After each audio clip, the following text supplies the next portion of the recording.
na educação de São Paulo. Antes de começar aqui, eu queria agradecer o Patrick, que está aqui representando o secretário Rossielli. O Patrick é um parceiraço nosso aqui, a gente tem trabalhado muito juntos desde o início do mandato. É importante até ressaltar o fato de que a secretaria está fazendo um mega trabalho, né? E a gente... É até engraçado, né? Porque vários dos planos que a gente tinha aqui de projetos que a gente queria levar para frente, a gente bateu a nossa lista com o que eles tinham planejado e tem muita coisa assim que bate, né? Porque as cabeças são muito parecidas, né? A gente entende, a gente tem visões muito parecidas mesmo, né? Do que é prioridade, do que a gente deveria fazer para que a educação em São Paulo melhorasse, né? Então, é super legal poder estar contando com a sua presença hoje aqui e sendo parceirão aí durante todo o processo. Também estão presentes aqui o Ronaldo Daher e a Eneida Lemos, da Secretaria de Desenvolvimento Regional, que também foram um mega parceiro. O secretário Marco Vignoli também acompanhou a construção desse projeto, então super legal vocês estarem aqui presentes hoje e estarem acompanhando o trabalho que a gente está fazendo, no final de contas, a várias mãos, né, juntos. Eu vou passar aqui a palavra para o Ricardo.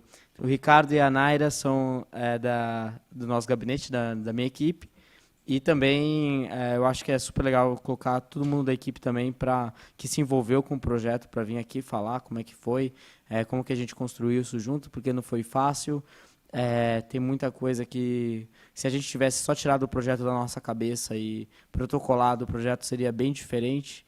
Então, poder construir com várias pessoas juntos não só aumenta as chances, né, de ser aprovado, como ele fica muito mais coerente e muito mais alinhado com o que o Estado precisa, né? Então, enfim, vou passar aqui para o Ricardo falar um pouquinho como que foi esse processo. Legal. Obrigado, Daniel. Boa noite a todos. É um prazer muito grande estar com vocês aqui e passar um pouquinho do que foram esses meses, né, de trabalho nesse projeto que nós apelidamos de ICMS educacional, né? Não é um apelido tão criativo assim, mas é importante ter aí um nome, né? Eu gostaria só de apresentar um pouquinho a dificuldade, né, e o cenário no qual se desenvolveu a elaboração desse projeto, né? Acho que todo deputado estadual, quando ele entra, né, em primeiro mandato, ele entra certamente com bastante esperança e desejo de produzir leis de boa qualidade, leis que vão impactar positivamente a sociedade, né? E eu sou testemunha viva de que isso aconteceu com o Daniel, né? Uma pessoa extremamente dinâmica, empenhada em mudar a sociedade, né? Com dados, com métricas, de forma objetiva, né? Só que todos os deputados, quando entram aqui, eles têm aquele primeiro choque de realidade, que é a competência legislativa bem restrita no âmbito estadual. Como os senhores devem saber, a Constituição Federal ela reserva uma grande quantidade de matérias, de assuntos, para que a União produza leis, né? E outras matérias para que o município produza leis. Mas não fala nada sobre os temas que devem, que são de competência do Estado, né? E nós chamamos isso de competência residual. Quer dizer, tudo aquilo que não é competência legislativa da União nem do município é do Estado. E essa faixa de competência é muito estreita, são poucos assuntos, né? E aí você tem um segundo problema. Nessa faixa bem estreita de poucos assuntos para se legislar no âmbito estadual, você tem uma coisa que se chama iniciativa privativa do Poder Executivo. Quer dizer, nem todos os assuntos podem ter uma legislação cuja origem seja um projeto de lei de um deputado. São matérias que estão reservadas para o governador dar o start ali, o início, né? Então, sobra muito pouco. Em maio, a gente fez um levantamento aqui, que 47% dos projetos de lei aprovados em 2019 nessa casa foram de denominação de propriedades públicas, né? Denominação de escola, de alça de acesso de rodovia, quer dizer, praticamente metade denominação. 22%, 22,7%, declarar determinada pessoa jurídica sem fins lucrativos como de utilidade pública, né? E 16,7% datas e eventos festivos. Então, a gente tem aqui praticamente aí quase 90% de leis que não têm nenhum impacto positivo para a sociedade. E aí já dá para perceber qual é o desafio que o Daniel enfrentou, né, e a equipe enfrentou, para poder apresentar um projeto de lei que tenha um impacto, um projeto de lei que realmente traga resultado para a sociedade, né? Então, eu acho que o Daniel deve ficar bem feliz de conseguir apresentar isso aí, né? E a equipe mais feliz ainda, né, para poder participar desse projeto e ter essa oportunidade, né? A Constituição Federal, se vocês entrarem ali e procurarem lei estadual, vão aparecer 6 ocorrências, né? E a maior parte delas são coisas que poucas vezes acontecem, como criação de município, desmembramento, questão militar, mas tem uma referência na Constituição Federal, né, de lei estadual, que está no artigo 158, que ela fala o seguinte: olha, 25% do ICMS arrecadado pelo Estado vai para os municípios, e a distribuição é feita por determinados critérios. E aí tem alguns critérios ali. Alguns critérios a gente não pode mexer, especificamente um ali, está na Constituição. Mas outros a gente pode mexer. E o que a gente observou é que esses critérios, na lei atual paulista, eles não são critérios indutores de qualidade, né, como, por exemplo, população, quantidade de tributos municipais que se arrecada, ou área cultivada, área inundada para produção de energia, né, enfim. São critérios que ou não têm potencial de induzir qualidade, ou o percentual desse critério é tão ínfimo que não é capaz de induzir, né?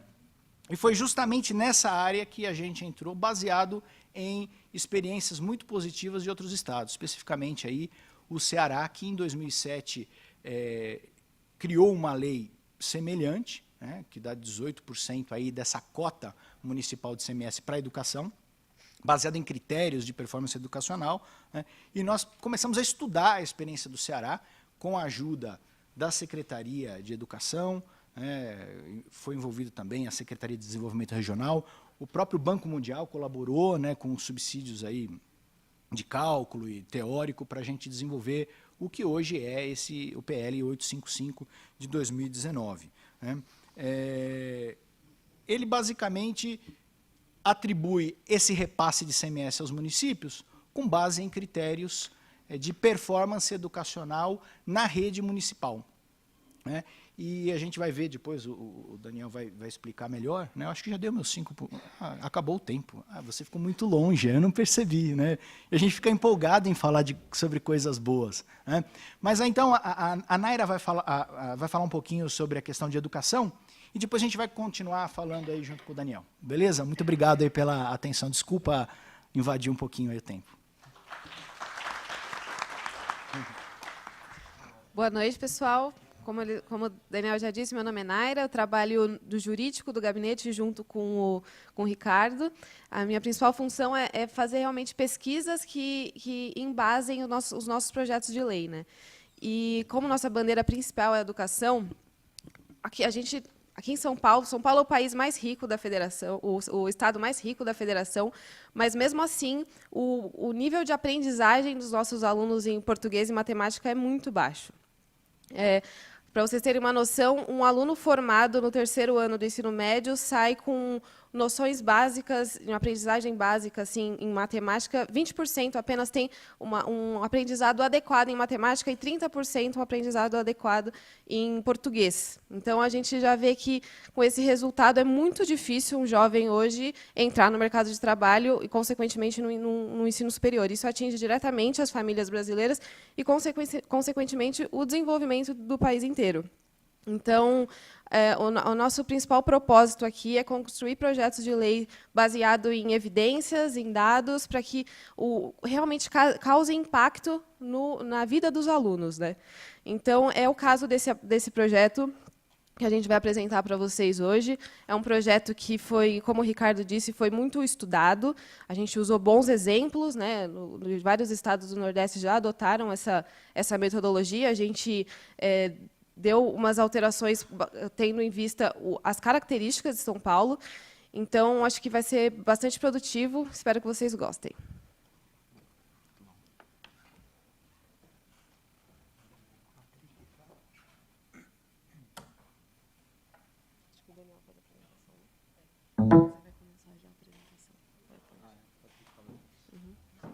Se tiver o microfone aí também.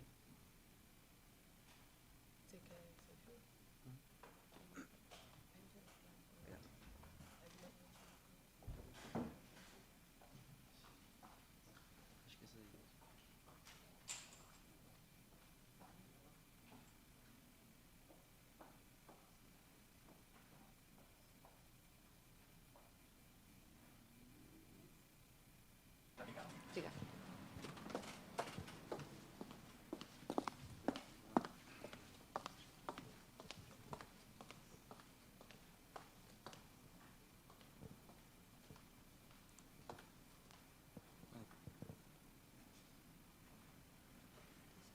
Lá no visualizar, menu visualizar deve ter tela cheia, não tem?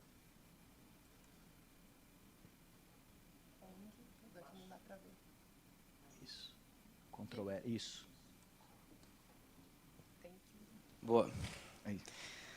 Legal, eu vou ficar aqui que daí fica mais fácil para fazer a apresentação, né? Como o pessoal já disse, a ideia que está por trás aqui do projeto é mudar o racional de como o ICMS, aquela parcela que é repassada para os municípios, né?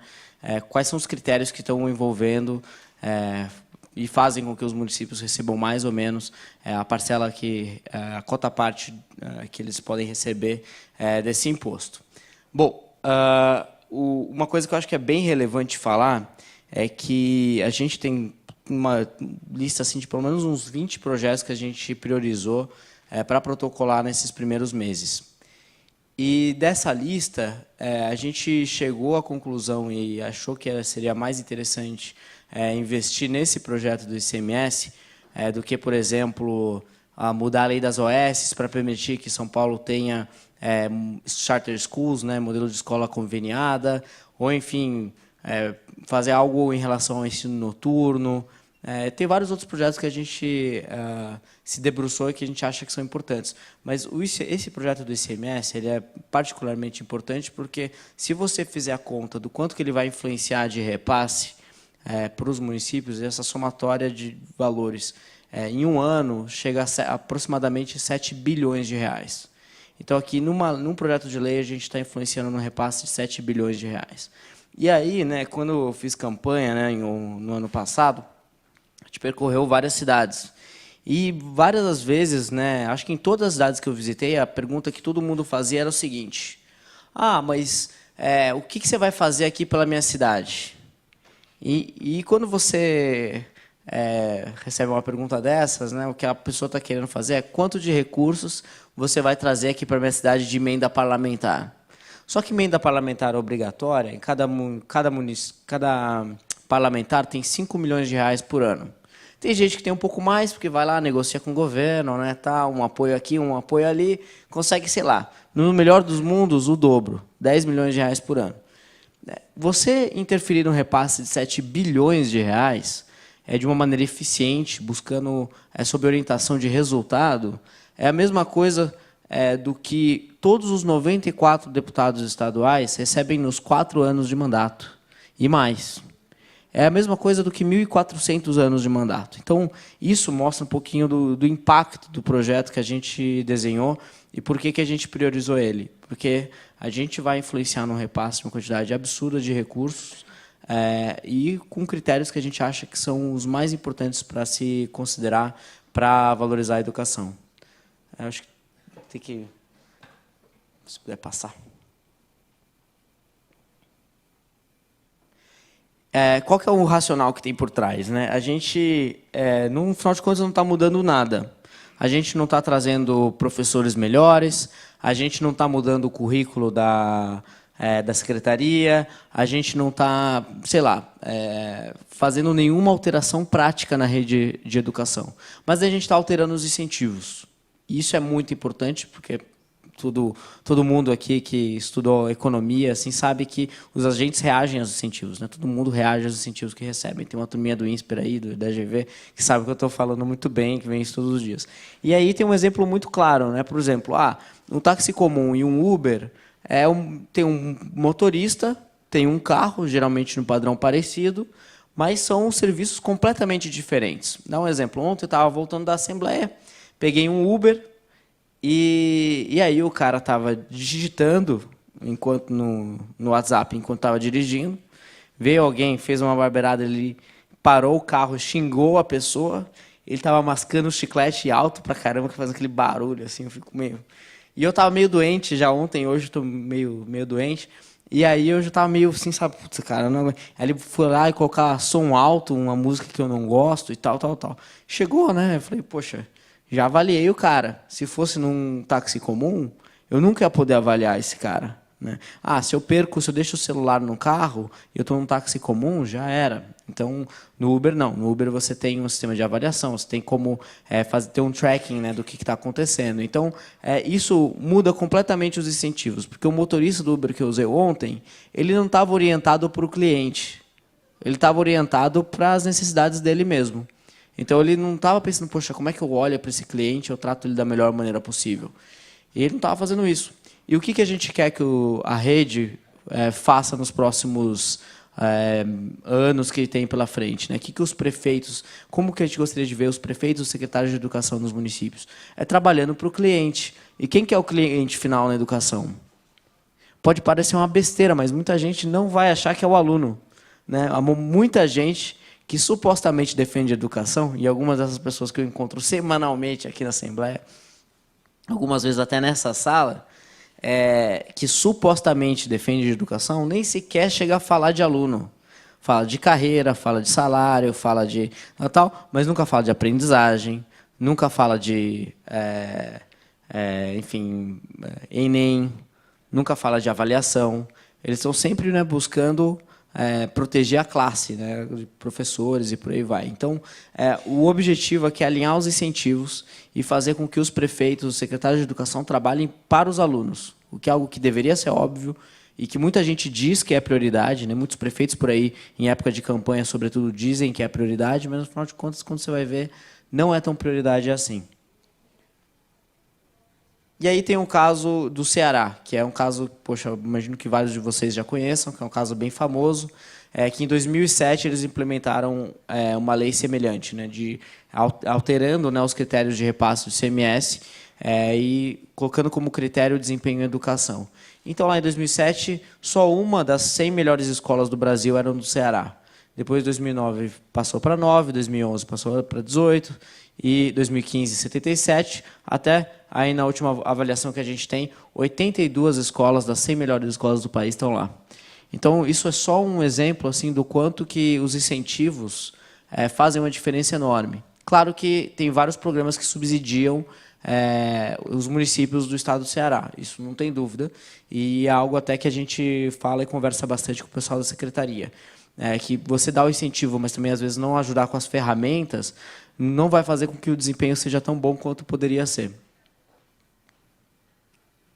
E aí a gente fez um trabalho, né, e vasculhou vários outros estados, né? Tem Pernambuco que tentou lá atrás, está refazendo agora essa lei de repasse do ICMS nesse ano. No Amapá já teve também, no Ceará, que talvez de todos os estados que a gente viu, é onde tem a fórmula, o cálculo mais bem feito.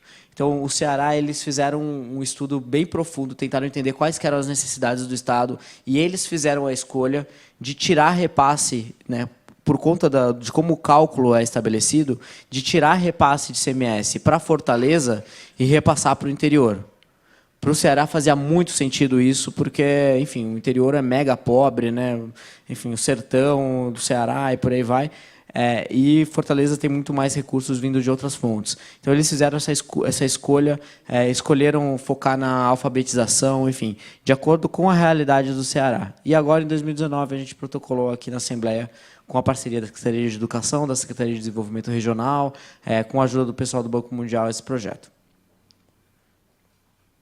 O que está sendo considerado? São 6 fatores diferentes. O primeiro deles é o nível de aprendizagem. Então, o ICMS é repassado com base no IQEM.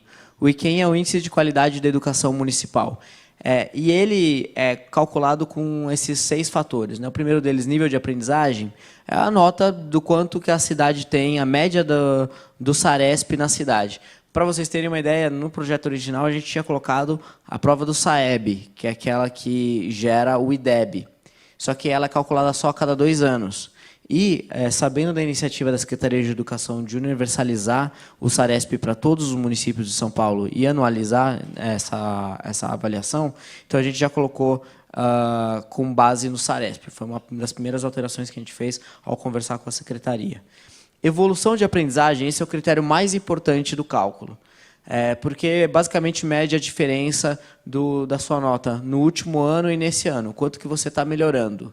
Para a gente é muito importante fazer com que essa fórmula, né, de repasse do ICMS sirva como uma maquininha em que todo mundo tem incentivo para melhorar. Então, aquele que tem nota 9, vamos supor, não tem nenhum município de São Paulo com nota 9, né? Nem perto disso. Talvez 8, tem alguns. Mas o município lá com nota 8, que seja, ele também tem que ter um incentivo para melhorar. Da mesma maneira, o município que tem nota 3, que está lá atrás, está atrasado, tal, que tem muito mato alto para cortar, né? Ele também tem que ter um incentivo para melhorar. Porque se ele falar, poxa, só quem recebe nota 8, 9 vai receber mais ICMS, eu estou aqui com 3, então para mim não adianta nada. Até eu chegar lá, vão ser umas décadas e por aí vai, e não faz sentido eu me mover para tentar trabalhar pela educação aqui e receber mais ICMS em contrapartida. O terceiro ponto é municipalização. Isso é um assunto muito importante, porque São Paulo é muito diferente de outros estados do Brasil em como a rede escolar é organizada. Então, enquanto que na maior parte, quase todos os estados do Brasil, os anos iniciais do ensino fundamental já estão nas mãos dos municípios, né? Na LDB, enfim, nas leis federais, a gente tem uma divisão de responsabilidades muito clara. Ensino infantil fica com responsabilidade do município, anos iniciais do ensino fundamental com responsabilidade do município, anos finais do ensino fundamental é uma divisão entre município e Estado, e ensino médio, uma responsabilidade do Estado. Não me perguntem por que é assim, é uma divisão ruim, é uma divisão que não faz sentido nenhum, mas, enfim, é importante que a responsabilidade da gestão das redes escolares esteja o mais na ponta possível, né? Então, hoje, por exemplo, a cidade de São Paulo tem mais alunos nos anos iniciais do ensino fundamental na rede estadual do que na rede municipal. Isso é um atraso tremendo, isso é algo que tem que mudar o quanto antes, porque são dinâmicas bastante diferentes até de trabalho, né? O pessoal da secretaria tem que se desdobrar. Por quê? Porque quem está nos anos finais do ensino fundamental e no ensino médio são aquela modalidade em que os alunos têm vários professores e um professor por matéria. Nos anos iniciais é o mesmo professor para a turma inteira, para todas as matérias. Então, tudo isso muda muito a dinâmica de trabalho e é super importante que a gente consiga gerar incentivos. Aqui a gente não está falando, olha só, municípios, vocês são obrigados a receber todos os alunos dos anos iniciais do ensino fundamental da rede estadual. A gente não está falando isso, mas a gente está gerando incentivos para que eles tomem essa decisão. Então, junto com com essa municipalização, eles podem receber mais ICMS e também o valor correspondente daquele aluno no Fundeb. Então, aí sim a conta começa a fechar e eles começam a ver mais sentido em trazer os alunos do ensino da rede estadual para a municipal. Os outros 3 fatores aqui é a participação dos alunos na prova do SARESP. Isso é importante, porque como a gente está avaliando as notas dos alunos, o que acontece em muito lugar, né? Chega o dia da prova, e aí a professora vem e fala assim, olha só, Joãozinho, tal, vocês que não são tão bom, vai jogar bola, some da minha frente. Não vem fazer a prova, não. Vai fazer outra coisa. E aí eles vão fazer outra coisa e a nota da cidade fica muito boa, mas ignora esses alunos que, poxa, enfim, fazem parte da rede como todos os outros. Então, a gente tem um efeito nos cálculos de penalização. Se o aluno não for fazer a prova, ele automaticamente ganha 0. Então, isso já penaliza a cidade. Retenção, abandono, reprovação, enfim, fluxo. Aqui a gente está medindo o quanto que a rede municipal está reprovando dos seus alunos e quanto que está acontecendo de abandono escolar. Então, isso é um negócio que é mega sério, sobretudo para os anos finais do ensino fundamental e, sobretudo, ainda no ensino médio, que daí já é responsabilidade do Estado. Mas hoje os números de abandono escolar são enormes, enormes em São Paulo. E, por último, a gente criou também um critério em separado, que é o que ficou fora do índice de qualidade de educação municipal, e ela passa a ter o peso de 5% do valor dos repasses do ICMS para os municípios, que é a cobertura de creches. A gente queria também dar uma valorizada na educação infantil. A gente acha que, e na verdade nem a gente não acha, né? As evidências mostram, né, que essa é a fase onde o retorno sobre o investimento, né, na criança é o maior que existe. Então, quanto antes você começa a investir, já na primeira infância, já nos primeiros dias assim do bebê, o retorno, né, que você tem até o fim da vida dele é enorme, né, porque os primeiros 1000 dias de uma criança são os dias é o período mais importante, porque é uma maquininha de aprender, né? E você dá estímulos cognitivos, você criar bem, inclusive nos aspectos emocionais, tal, faz uma diferença gigantesca na capacidade cognitiva daquela criança ao longo da vida estudantil e da vida profissional dela. Então, esse é um aspecto extremamente importante.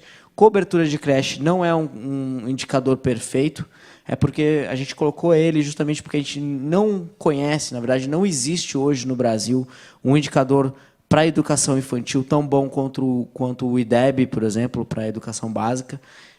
Isso é um desafio que o Brasil ainda tem pela frente, de criar um indicador que meça não só a existência, cobertura de creches, mas proporção de professor para alunos, processos educativos que também avalia a criança. É difícil você avaliar uma criança numa creche, né? Mas tem algumas maneiras, é possível fazer isso, mas a gente ainda não tem essa estrutura para avaliar, sobretudo, todas as crianças e anualmente. Então, a gente está muito longe disso. Por enquanto, fica a cobertura de creches. No futuro, quando a gente tiver um indicador melhor, a gente atualiza, ou quem vier depois aí, provavelmente já não estarei aqui. Vamos embora. Uma coisa muito importante também. Eu queria, eu sou uma pessoa mega ansiosa, né? Para mim, o projeto já era implementado, a partir do ano que vem está valendo full, né? Só que tem uma série de problemas, né? Tem municípios, por exemplo, que não têm escolas. Tem alguns municípios do estado que todos os alunos estudam na rede estadual. Então, eles vão zerar o quanto que eles recebem de ICMS. Tem muitos municípios que hoje não fazem o SARESP. Tem muitos municípios que, precisam de um tempo para se adequar a essa nova regra e se adaptar e fazer com que essa transição seja o menos traumática possível, né? E 4 anos nos parece aí na verdade 5 anos até, nos parece um período bastante razoável. Então, ao longo desses próximos anos, a gente vai fazendo uma transição parcial até que o critério novo corresponda a 100% dos repasses. Só voltar um aqui, que você pulou. Opa. Aí. Então, só para terminar, né, qual que é a cara do repasse hoje, né? Então, hoje você tem 76% do que é repassado para os municípios, que é o valor adicionado fiscal, que é o quanto que o município corresponde para a economia do Estado. Isso é uma lei federal, né, que tem que ser no mínimo 75%. Então, está aí um pouco do que o Ricardo falou, né, a gente não pode baixar para metade, a gente não pode mexer muito nisso, porque é uma lei federal, então a gente tem uma restrição ali. E a gente tem uma série de indicadores que, no final de contas, não geram incentivos para o prefeito trabalhar numa ou em outra direção. Então, população, o prefeito não tem capacidade zero sobre quantas pessoas vão morar na cidade onde ele é prefeito lá. Receita tributária, área cultivada, é um negócio que no passado fazia sentido, hoje parou de fazer tanto sentido assim. Percentual do território do município com reservatório de água e geração de energia. Isso é por conta de um problema também de algumas décadas atrás, né? E esse problema já foi equacionado. A maior parte dos municípios que tinham que criar algum reservatório já criaram, né? E também é um critério tão pequeno, 0,5%, que quem que vai se sentir motivado para trabalhar nessa direção, né? É muito pouco e são muitos critérios, é muito disperso. Não dá uma orientação clara para qual que é a direção que o prefeito deveria se direcionar. E quais que são as responsabilidades do trabalho de um prefeito? Tem nas áreas mais básicas, né? Se você for pensar a segurança hoje está muito mais na mão do Estado, com a polícia militar, polícia civil, por aí vai. A saúde, ela tem um problema também por conta dos...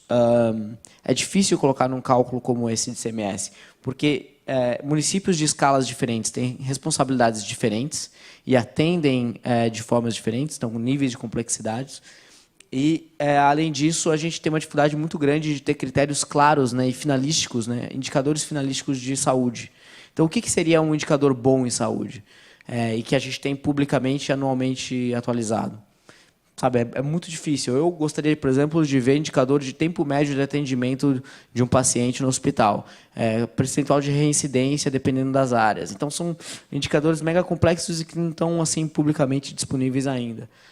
Agora, a educação, que é a terceira grande responsabilidade dos municípios, ela sim tem indicadores claros, é nota, é fluxo, né? Se o aluno está sendo reprovado, aprovado, se ele está abandonando a escola ou não, quanto que ele está aprendendo de português e matemática.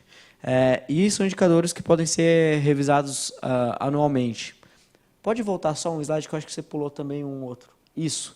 Então, no cálculo final, essa é a fórmula final do IQEM, do Índice de Qualidade da Educação Municipal. Então, tem um aspecto de aprendizagem, que tem peso de 80% da conta.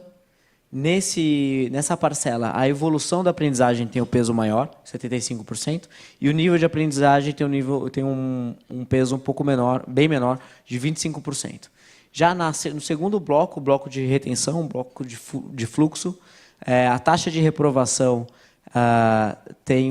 na verdade está ao contrário, né? A taxa de abandono tem um peso de 60% e a taxa de reprovação tem um peso de 40%.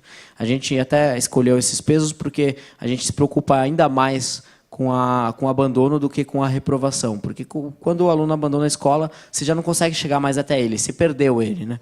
Se ele reprovou de ano, ele ainda está ali, você ainda consegue fazer alguma coisa com ele, né? Então, esses são os pesos. E, no final de contas, todo esse valor tem um múltiplo, que é o número de alunos que estão matriculados nas escolas municipais. Então, isso aqui é o incentivo para a municipalização. Se você tiver mais alunos matriculados, você vai ter chance de receber mais recursos do ICMS.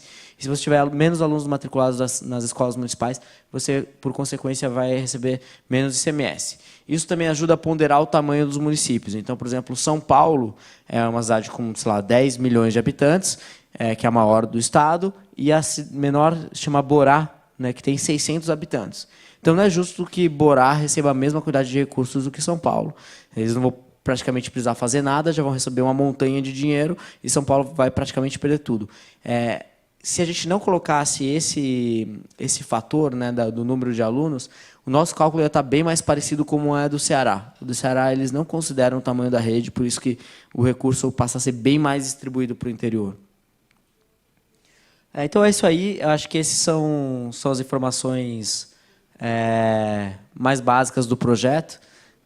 Eu acho que agora eu vou passar aqui a palavra para o Patrick, falar um pouquinho, e aí depois a gente vai para perguntas e respostas. Beleza? Valeu, pessoal.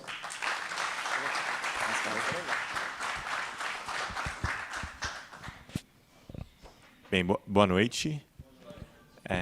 Eu queria primeiro agradecer ao Daniel aí, que tem sido um super parceiro aí na educação, e que é preciso, né? A gente precisa conseguir colocar a educação como prioridade número 1 na sociedade. E quando a gente pensa nas inúmeras reformas que o Brasil precisa passar nos próximos anos, vou citar só uma delas, que é a da Previdência.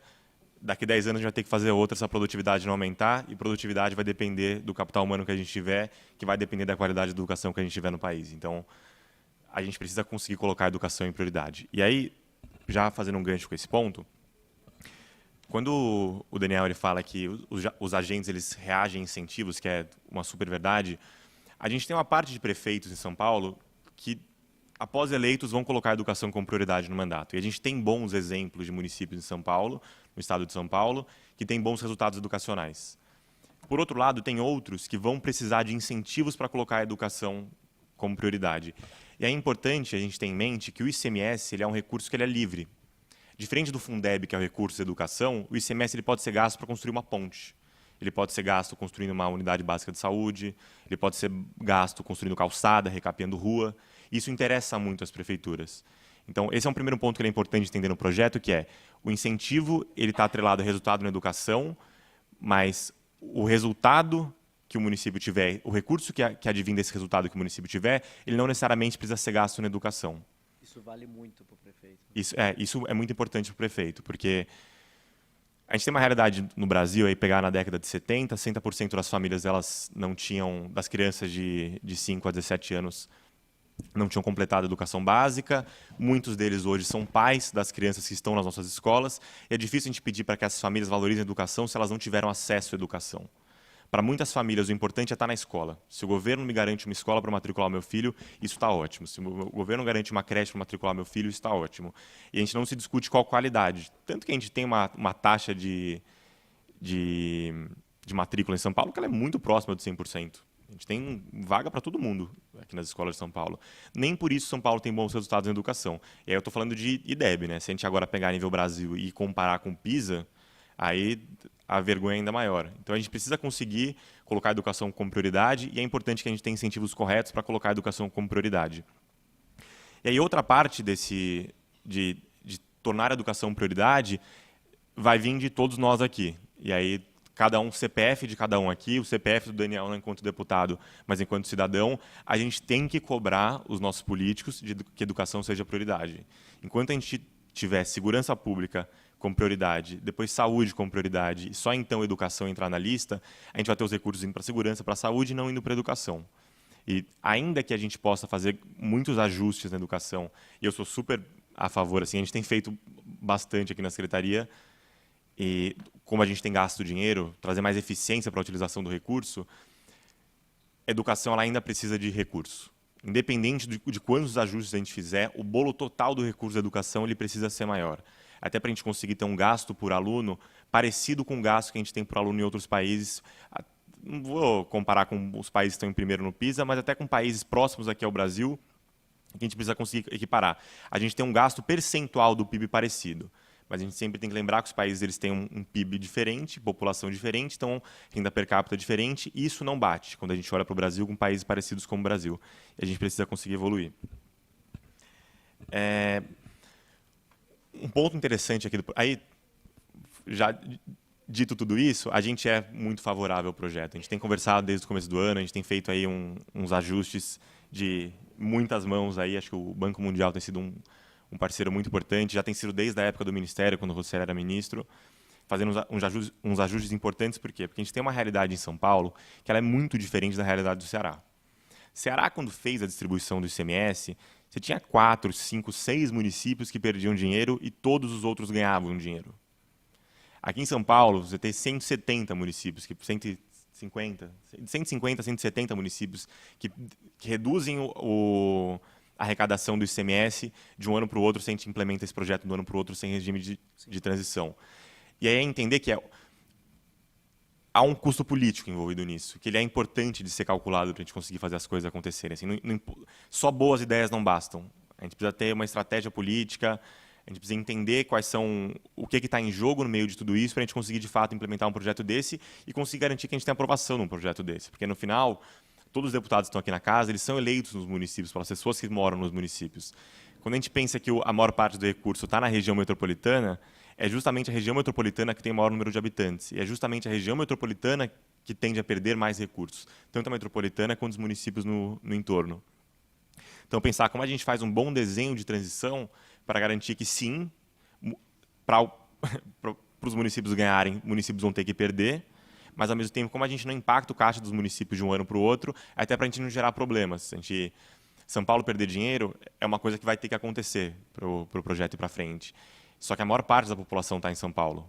Então, como a gente garante que isso tem um regime de transição aí pacífico, para a gente não gerar ônus para a própria população, que é no final que a gente quer beneficiar com esse tipo de projeto. Acho que, em linhas gerais, é isso que eu queria trazer, Daniel. Acho que o projeto está super bem explicado aí. Não, bem A gente legal. tocou em vários pontos aí também no meio do projeto, mas também não vou entrar, senão a gente passaria a noite aqui. Mas é um projeto super importante para São Paulo, a gente é super favorável ao projeto. E muito obrigado aí pela parceria aí na Lesp. Espero que a gente consiga colocar a pauta de educação com a prioridade que ela tem que ter aí para São Paulo. Boa.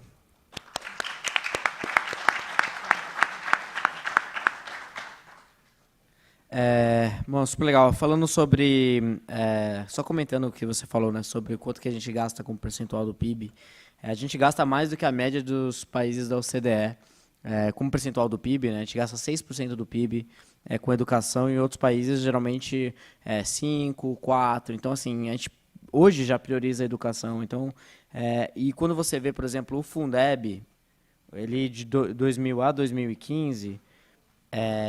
ele cresceu mais de 150%. Então a gente passou a alocar muito mais recursos na educação nos últimos 15 anos, né? Só que o resultado não vem. Então, acho que até a gente começar não só a cobrar processo, mas cobrar resultado, é uma forma da gente ter uma garantia maior, né, do que aquilo que seja investido de fato chegue até os alunos e faça com que eles aprendam mais, né? Porque o que é impressionante, que é a capacidade do Estado de fazer as coisas mal feitas, né? Então, eu até estava brincando, assim, que um pouco... Acho que a Lesp, ela simboliza muito do que é o Estado, do meu ponto de vista, né? 90% do que produz não impacta a vida de ninguém, gasta 1,3 bilhões de reais por ano.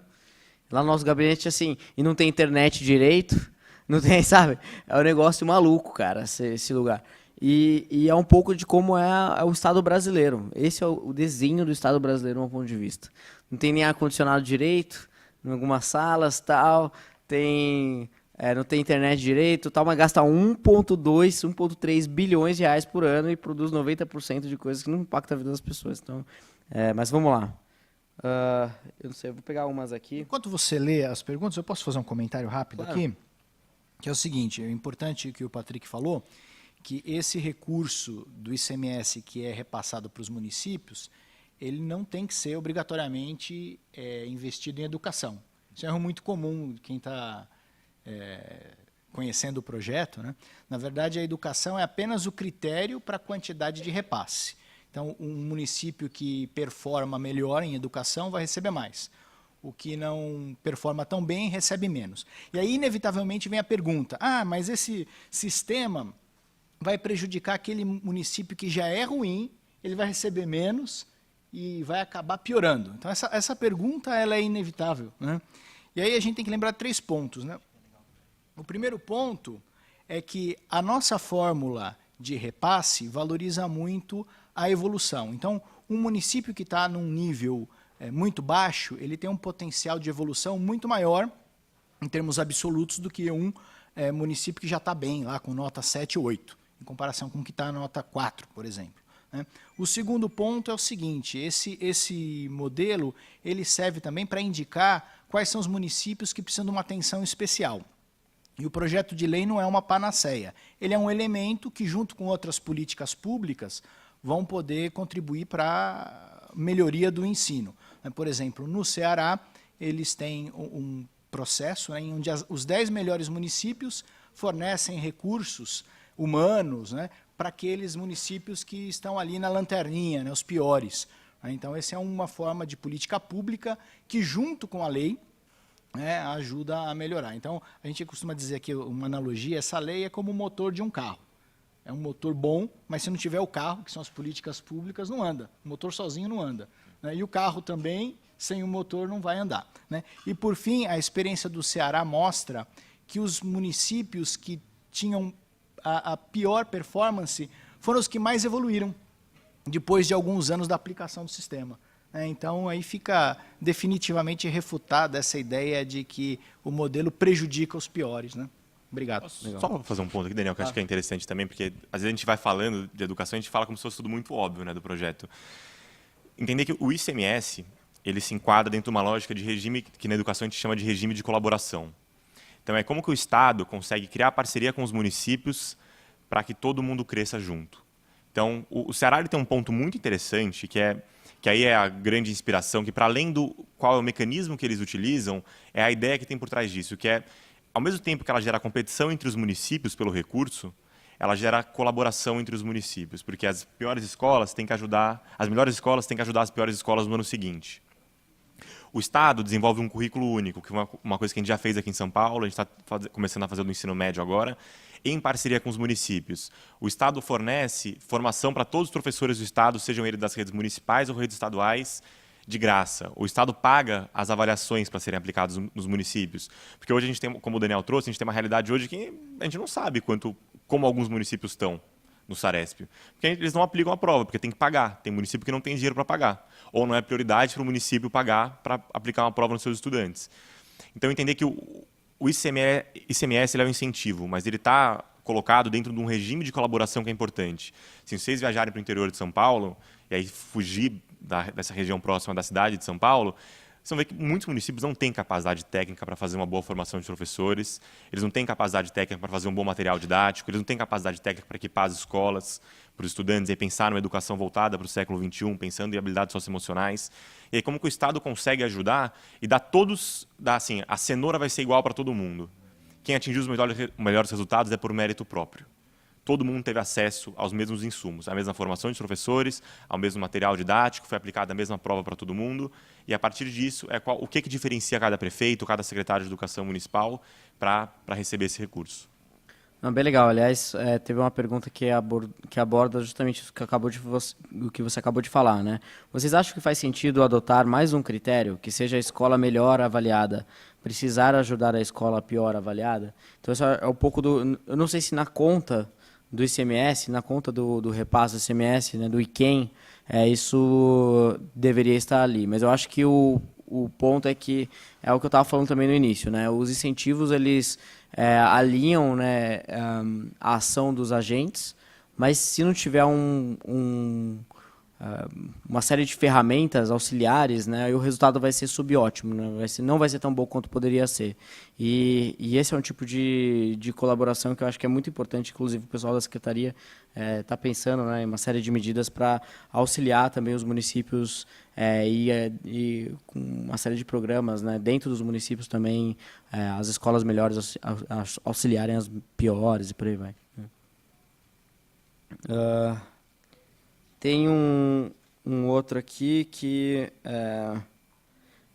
do Sandro. O IQEM é calculado em função dos indicadores do ano anterior.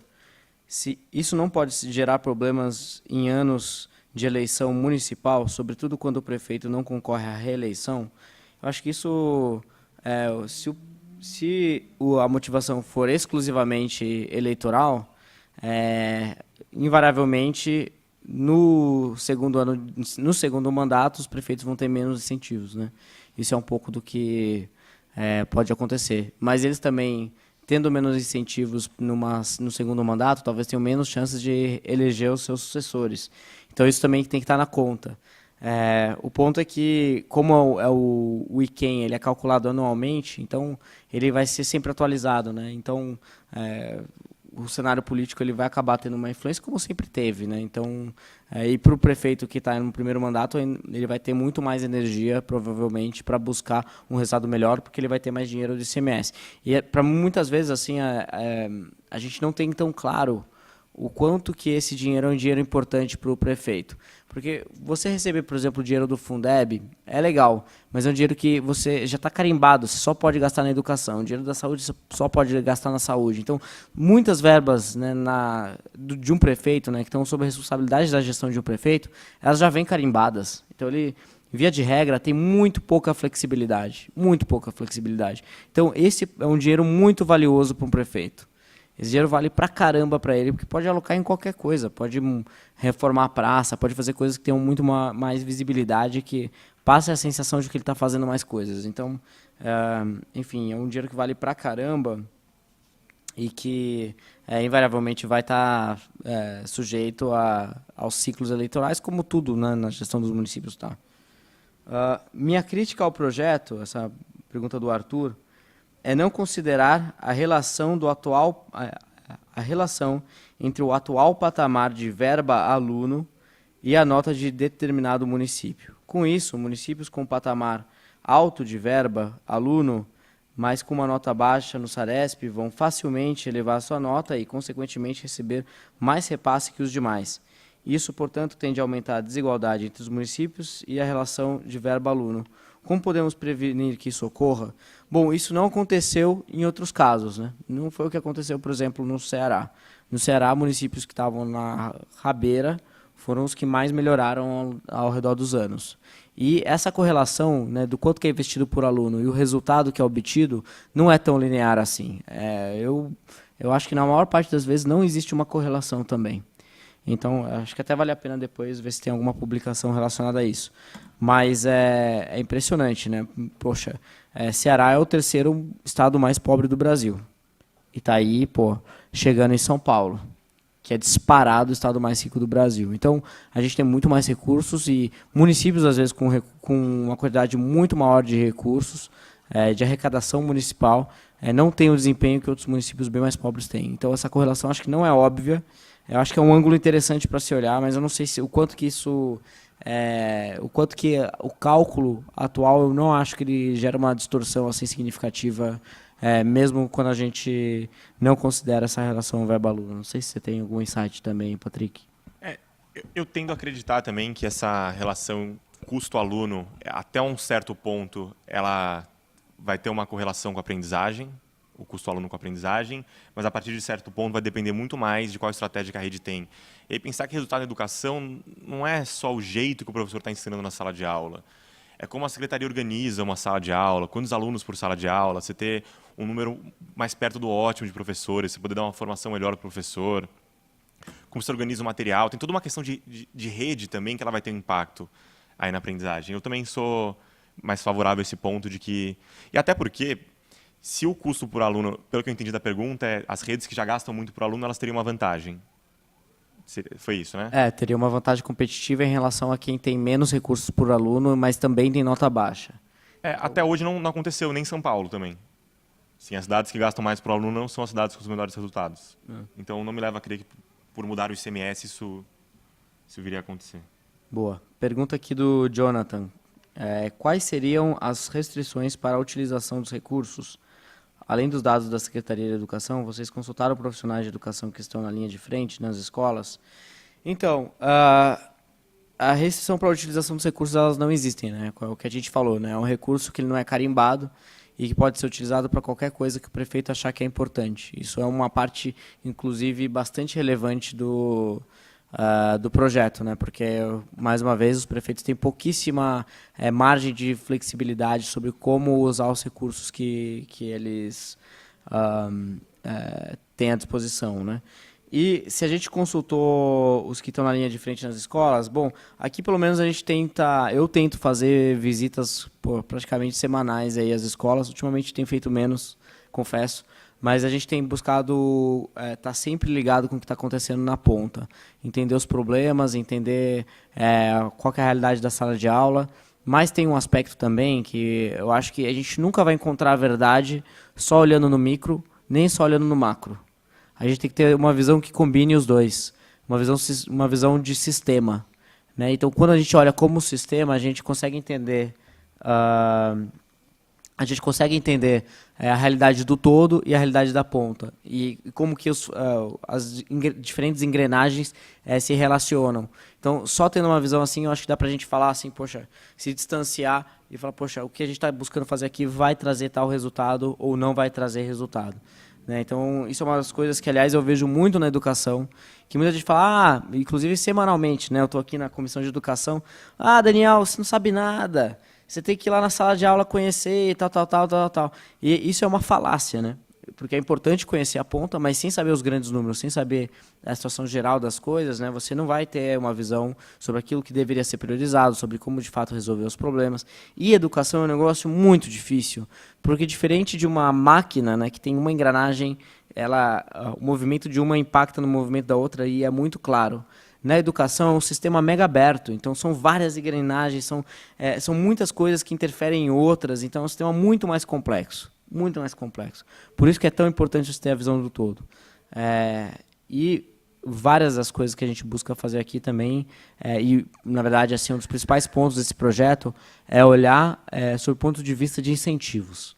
Então, como que a gente vai mudar os incentivos daquelas pessoas que são responsáveis por entregar a educação nos municípios para que elas façam um trabalho cada vez melhor? Então, isso é um dos principais pontos. Se a gente conseguir alinhar os incentivos do prefeito e do secretário de educação do município aos interesses dos alunos, a gente ganhou.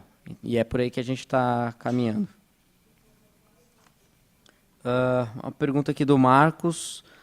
Futuramente, pretendem implantar novas formas de avaliação, como o SARESP, por exemplo? Bom, tem aquela parte que ficou fora do cálculo, que é de taxa de cobertura de creches, que eu acho que em algum momento teria que ser atualizada para algo melhor que ainda não existe. Sobre o SARESP, não sei se quiser comentar alguma coisa, os avanços, por aí vai, acho que é legal.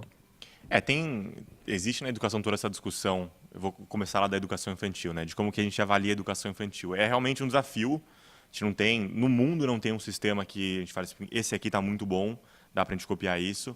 É realmente um desafio como se avalia se um bebê está se desenvolvendo bem ou não está se desenvolvendo bem. Tem alguns jeitos, mas as coisas são muito mais subjetivas do que objetivas.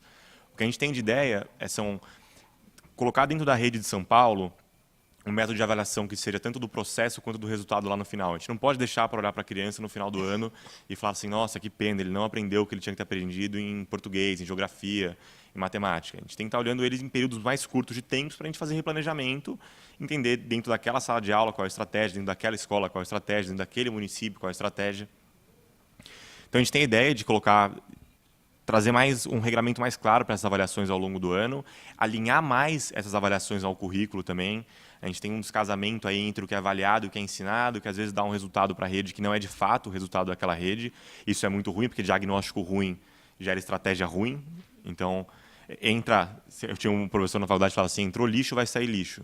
Então, a gente tem que estar olhando bem para esse tipo de coisa também. E aí, mas focar no SARESP. Ter o SARESP como a nossa bússola para a educação paulista. Todo mundo fazendo o SARESP, seja aluno municipal, seja aluno estadual, e a gente está traçando estratégia em cima do SARESP. Mas, para isso, precisa calibrar ele bem com o currículo, que é um trabalho que a gente já está fazendo aqui. A gente espera que no ano que vem a gente já consiga fazer para a totalidade dos municípios. E quem sabe um dia a gente consiga, inclusive, ter avaliações com uma recorrência menor ainda, né? Se um dia a gente conseguir fazer avaliações, sei lá, quinzenais, né, para ver se ou quizzes ou coisas assim até mais simples, mas para captar o quanto que os alunos estão de fato aprendendo, isso vai ser incrível, porque aí a gente consegue tratar em cima da situação de aprendizagem dos alunos de maneira mais rápida, né? Então, no mundo ideal, sei lá, você avalia no final da semana quanto que os alunos aprenderam. Na semana seguinte, os professores já são formados com base naquele conteúdo que ele não conseguiu ensinar, e eles já têm uma chance de recuperar um pouco daquele conteúdo que ele não conseguiu ensinar bem, fazendo um reforço para os alunos. Então, esse é meio que o mundo ideal, que a gente está bem longe. Hoje, a gente só tem, a nível nacional, o IDEB, que é calculado a cada 2 anos, que é a prova, né, o SAEB, a prova do SAEB é realizada a cada 2 anos, e o resultado da prova só sai 1 ano depois que a prova é realizada. O que é outro negócio maluco que eu não consigo entender. Mas é assim que funciona. Então, quando você vê, né, se melhorou ou piorou, o aluno já passou e não aprendeu, né? Então, é mais um ali que você perdeu.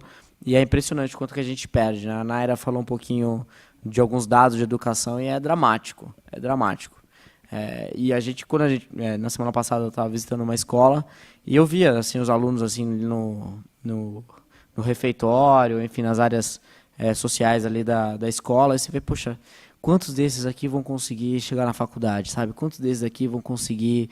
E é duro, porque você sabe que são pouquíssimos, talvez, muito provavelmente, inclusive, nenhum deles consiga. E essa é a realidade que a gente tem que mudar, né? Então, Só um ponto da última pergunta que te fizeram lá, se foi ouvir a ponta, né? Que é uma coisa que me perguntam muito também. Acho que é importante entender que o ICMS é um incentivo para o prefeito, não para o professor. Então, assim, seria estranho que a gente fosse fazer um programa de formação de professores e perguntasse para o prefeito o que ele acha. Ao mesmo tempo que me parece que seria estranho a gente fazer um programa de incentivo para prefeito e perguntar para essa escola o que ela acha. Porque, no fundo, vai ser um incentivo para o prefeito receber esse dinheiro e ele vai ter que bolar as estratégias dele no município dele que ele acha que são importantes, que vão dar o resultado. Então, como que eu organizo melhor as minhas salas de aula, como que eu garanto que os melhores professores estão nas piores escolas, como que eu faço um plano de carreira para o professor que valorize ele pelos resultados que ele tem. E aí entender só qual é o público de cada coisa, né? Esse do ICMS, eu acho que é legal que a ponta saiba do que está acontecendo, isso a gente sempre tenta fazer também, mas entendo que é muito importante que isso esteja alinhado com os prefeitos mais do que com as escolas. Não, eu concordo. E eu acho que é uma combinação dos dois, né? O que eu estava falando antes. Talvez o que mais falte na educação hoje não é nem ouvir a ponta, é entender os grandes números. É estudar os grandes números e ter eles na ponta da língua, entender a aprendizagem. Porque é impressionante, as pessoas que supostamente defendem a educação aqui na Assembleia nunca falam de número nenhum. Inclusive, até uma pessoa, outro dia no plenário, veio e falou: e tem aquele menino que vem aqui, fica falando números, aqui não é lugar de números. E essa é a situação que a gente acaba tendo daí, né? Outra vez também por um projeto da Marina Elou, que é uma deputada aqui da rede, super amiga nossa, tal.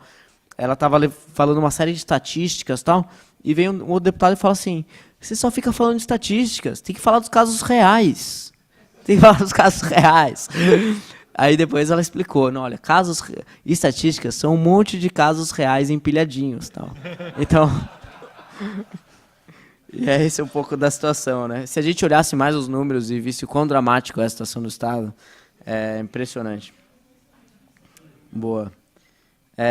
A pergunta aqui do Mário: como que a avaliação da sociedade às atividades de extensão, por exemplo, horta comunitária, teatro, etc., dos alunos serão computados e agregados aos critérios de repasse? Bom, eles não são considerados hoje, Mário, por uma razão muito simples, porque a gente tem que, enquanto a gente não tem uma escola que é o estado da arte, a gente tem que focar no básico. E o básico é aprender português e matemática e ser aprovado e não abandonar a escola. E é mais ou menos não só o básico, mas são as características que os alunos deveriam ter mínimas para se preparar para o mundo moderno. E se eles não sabem ler e escrever, se eles não sabem fazer conta, eles não conseguem viver no mundo. Então é muito importante que a gente priorize e comece por essas áreas. E também tem o segundo fator, que é o que o mundo resolveu medir, né? Então, o mundo inteiro mede o PISA, né, que é a avaliação internacional de aprendizagem, ele mede a aprendizagem na língua materna, né, do país, língua oficial do país, e matemática e ciências, né? Talvez o que a gente poderia fazer até expandir para ciências, para medir isso também, de repente no Saresp, em algum momento, né? O que seria um ótimo passo. Provavelmente vocês já estão discutindo isso, provavelmente já tem até data para quando isso vai acontecer. Não sei se eu estou certo. Não, assim, o secretário, quando ele foi ministro, ele colocou ciências dentro do SAEB, né, que é a avaliação nacional, que aí compõe o índice do IDEB, e a ideia é que a gente consiga evoluir com o Saresp também. É só entender que horta comunitária, tudo isso que acontece na escola, contribui para o desenvolvimento de uma série de habilidades, que no final do dia vão resultar também nas notas de português e matemática. Elas geram engajamento da criança na escola, geram desenvolvimento de habilidades socioemocionais que contribuem para a aprendizagem cognitiva. Então, entender que, por mais que isso não esteja explícito na prova que ele vai fazer do Saresp, isso está computado dentro da prova. Porque o quanto ele vai aprender de português e matemática não tem a ver só com o que o professor de português e matemática falou dentro da sala de aula. Boa. Uma pergunta aqui que é muito pertinente, eu estava esperando ela chegar, eu já sabia até de quem ela viria, do Henrique. O que acontece com o PL se for aprovada a reforma tributária, e que vai substituir, né, um IVA que venha a substituir o ICMS? Existe um plano B no caso do ICMS desaparecer? Então, isso é um ponto muito relevante. Só que, e aí eu acho que vale uma contextualização de como está avançando as discussões da reforma tributária. Reforma tributária, diferente da reforma da Previdência, a reforma da Previdência é uma reforma simples. É uma reforma que só é complexa em termos políticos porque ela mexe uma série de recursos e mexe uma série de privilégios, né? Mas já são coisas já água passada. Passou, ainda bem, daqui a 10 anos a gente faz outro. Mas a reforma tributária é 1000 vezes tecnicamente mais complexa. Muito mais complexa. Porque, primeiro, que ela vai exigir, no mínimo, uns 10 anos de transição. No mínimo, na largada. As estruturas, né, tributárias no Brasil e as especificidades do Estado e como você vai colocar isso numa regra de transição, cara, isso é um negócio absurdo. Isso é o capítulo 1. O capítulo 2 é como que a gente vai distribuir os recursos. Que aí não tem o que fazer. A reforma tributária, ela envolve pacto federativo. Não tem como separar. Hoje, na lei que está sendo discutida, vai criar um comitê, e esse comitê, que ninguém sabe quem vai ser parte desse comitê, vai decidir como que vai ser distribuído os impostos para os municípios. Isso é um negócio maluco. até a gente conseguir chegar numa visão coesa, eu acho que tem muita água para rolar, muita água. Não, eu quero que a reforma tributária aconteça, né? Mas eu também, assim, a gente tem que ser realista, assim, é muito difícil. Tão logo assim a gente vê isso daqui sendo aprovado. Se eu tiver errado, que bom, né? Mas eu acho que, poxa, imagina, você vai definir o quanto que vai ser repassado para os estados, quanto que vai ser repassado para os municípios e por aí vai. Isso é uma complexidade absurda, interesses. Se aqui a gente teve que fazer uma transição de 5 anos, né, para minimizar os impactos políticos, que é de uma parcela do ICMS que é repassado para os municípios, e imagine todos os recursos dos estados e todos os recursos dos municípios. Isso é um negócio maluco. Vai ser muito difícil a gente conseguir, em tão breve, desatar esse nó, extremamente complexo.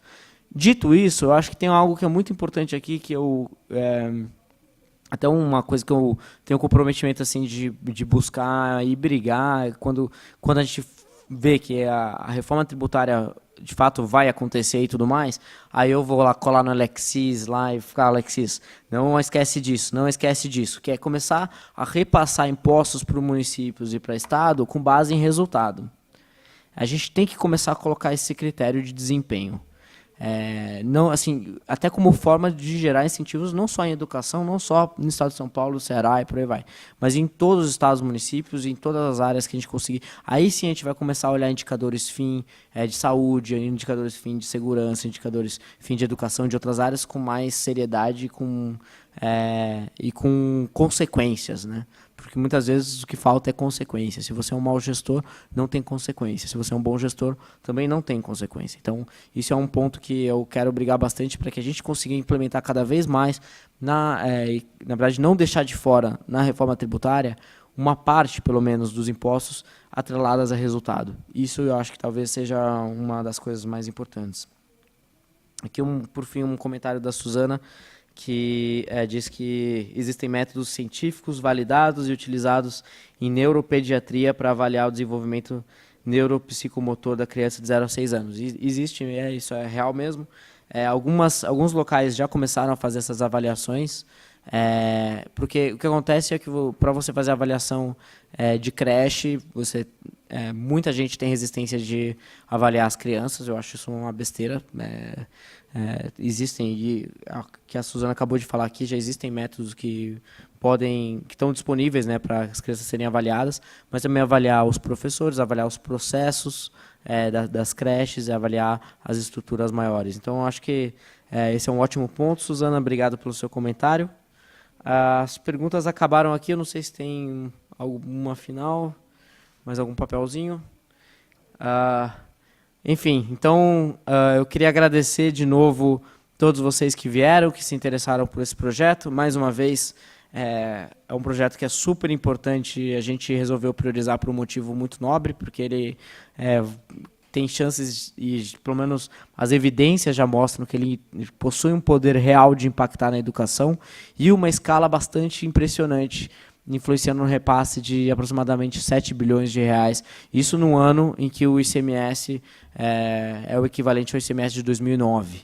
Né? Conforme a economia recupera, o ICMS naturalmente vai aumentar e essa quantidade de recursos repassados para os municípios com base em desempenho e educação também aumentam. Então, a gente está super feliz. É um projeto que tem um poder enorme de impacto. Se tem gente ainda que avalia o desempenho de um deputado estadual com base em emenda parlamentar, né? São só nesse projeto 1.400 anos de emenda parlamentar, então isso é bem relevante, né? E que mostra que para a gente resolver os problemas, a gente tem que olhar de forma sistemática, de forma, enfim, muito mais ampla do que só olhar a situação pontual do que acontece no município ou em outro, porque como eu sempre falo, né, a maior parte dos problemas dos municípios são muito parecidos. Os municípios têm estruturas de gestão quase iguais, cada um tem uma especificidade ou outra, mas geralmente, por exemplo, na educação, o mesmo problema de Santos é o mesmo problema de Presidente Prudente, que é o mesmo problema de Jundiaí, que é o mesmo problema de São Paulo, que é o mesmo problema de Campinas e por aí vai, e dos 645 municípios de São Paulo. Porque a gente tem uma estrutura de gestão muito parecida, a gente tem desafios parecidos e se a gente começa a buscar resolver os problemas de forma sistemática, a gente, de fato, faz o nosso mandato valer a pena. Se a gente aprova essa lei, para mim, eu já fico assim, até um pouco aliviado, assim, pelo menos pelo primeiro ano de trabalho, já deu para fazer uma entrega significativa, porque, poxa, é uma escala super grande e mostra que dá para resolver problema, buscar resolver problema na causa raiz e não só olhar para o particular. Porque é impressionante, né? Isso a gente vê todos os dias, a gente fica sabendo. Deputado tal tem o dobro de emenda parlamentar do que os outros do partido dele, porque ele já fechou apoio com o governo e tal. Então você se vende na sua capacidade de fiscalizar o governo, que é uma responsabilidade super importante do poder legislativo. Você abre mão de votar de acordo com aquilo que você acredita nas ideias, nos valores, para ter um pouco a mais de emenda parlamentar. Sendo que se você pensa de forma sistemática, você pode ir muito mais longe. Então, enfim, a gente está super feliz. Queria agradecer mais uma vez a presença do Patrick, que veio aqui. A gente tem trabalhado muito em conjunto e, enfim, eu tenho uma admiração enorme pelo que o pessoal da Secretaria de Educação está fazendo. Eu estou acompanhando de perto, estou fiscalizando, é um negócio importante. Se estivessem dando bola fora, eu ia estar cobrando, ia tomar bronca aqui. Mas estão indo super bem, estão fazendo um trabalho incrível. Também agradecer a presença mais uma vez do Ronaldo e da Eneida, da Secretaria de Desenvolvimento Regional. Enfim, muito obrigado pela parceria também, que é super importante, uma vez que eles estão olhando no dia a dia das prefeituras, a relação dos prefeitos. Esse projeto tem um potencial de impactar muito a vida dos prefeitos, então é super legal ter vocês aqui com a gente também. Se o Diogo, você queria... Parece que a aceitação é muito grande desse projeto. Qual será que é o maior empecilho que você imagina encontrar para que a gente possa ajudar cada um de nós a trabalhar de uma maneira para tentar controlar isso? Não, acho que a pergunta do... surgiu até mesmo. Quando o PL vai para votação, a gente ainda não sabe muito bem, né? Porque aqui é um negócio um pouco preciso. Mas a minha estimativa aí é que daqui a um mês e meio, a gente consiga levar para votação. Isso é mais ou menos o que eu acho que vai acontecer. Sobre os entraves, né, as dificuldades, hoje a maior parte dos partidos já declararam apoio ao projeto. Então isso é bastante importante para fazer com que o projeto, inclusive, vá a plenário, porque dificilmente alguma coisa vai a plenário sem ter tantos apoios. Então é um pouco da realidade da Assembleia. E como foi um projeto construído, né, é o que eu disse, né, se fosse sair só da minha cabeça, ia ser um projeto diferente. Eu acho que ele está diferente e está melhor, porque ele está muito mais alinhado com aquilo que o pessoal da Secretaria de Desenvolvimento Regional, com o pessoal da Secretaria de Educação também contribuíram, o pessoal do Banco Mundial também com outras experiências de outros estados, de outros lugares ao redor do mundo. Então, eu acho que hoje as resistências são menores justamente porque a gente fez uma construção, a gente aproveitou o recesso, que é incrível, né? Aqui na Assembleia a gente fez 3 meses de mandato para ter um mês de recesso logo em seguida. Mas, enfim, piadas à parte, a gente aproveitou bem esse mês de recesso para fazer essa construção e buscar feedback também de pessoas de outros institutos e fundações ligados à educação, enfim. Então, a gente teve, no final de contas, um feedback muito positivo de várias pessoas, pontos que a gente buscou melhorar, ajustar. O ponto da transição foi um dos mais importantes. Se não tivesse a transição, acho que a resistência ia ser muito maior. Então, é aí que eu acho também é razoável ter essa transição. Mas, enfim, eu hoje ainda não vejo grandes resistências a fazer com que ele aconteça. Se surgir, eu aviso vocês, tá bom? Valeu, obrigado, pessoal. Valeu.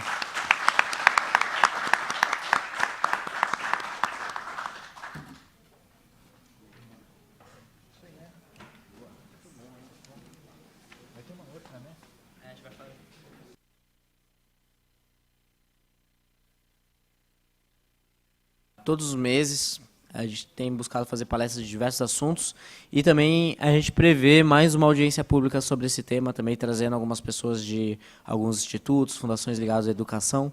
A gente logo mais vai mandar o convite para vocês, então vocês vão ficar sabendo também. Beleza? Valeu, obrigado.